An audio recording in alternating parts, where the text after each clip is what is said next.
ایمن ولی خان کے حوالے سے جو آپ نے یہاں پہ سوال کیا ہے، اصل میں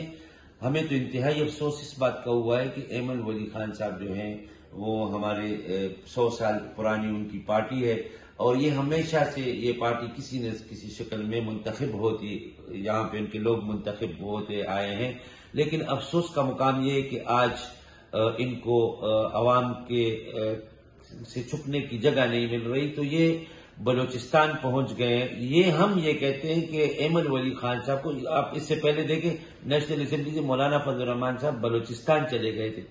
تو عمران خان صاحب اور ہمارے وزیر اعلیٰ صاحب بھی یہ بڑے دل گردے کے مالک ہیں۔ ہمیں اس پہ انتہائی افسوس ہے کہ یہ کیوں ادھر گئے۔ ہمیں کہہ دیتے پاکستان تحریک انصاف کو، ہم یہ پختون بھائیوں کو اختلافات اپنی جگہ سیاسی، لیکن ان کو کم از کم ہم منتخب کر دیتے تاکہ ان کو یہ سکی نہ ہوتی کہ یہ بلوچستان جا کے ہمیشہ کے لیے اپنے دامن پر انہوں نے ایک بہت بڑا دبا لگا دیا ہے کہ پختون قوم خیبر پختونخوا کے جو ہیں وہ اب ان کو اپنے صوبے میں جگہ بھی نہیں دے رہے۔ سر، جو لوگ 9 مئی میں گرفتار ہوئی تو خاص طور پر وہ لوگ جنہوں نے بڑا عرصہ جیل گزارا ہے، سنا ہے کہ آپ کی صوبائی حکومت انہیں ملازمتیں دے رہی ہے، انہیں پیکیجز دے رہی ہے مختلف، اس بات میں کس حد تک حقیقت ہے؟ دیکھیے 9 مئی کے جو واقعات ہیں ابھی تک تو ہمارے سارے لوگ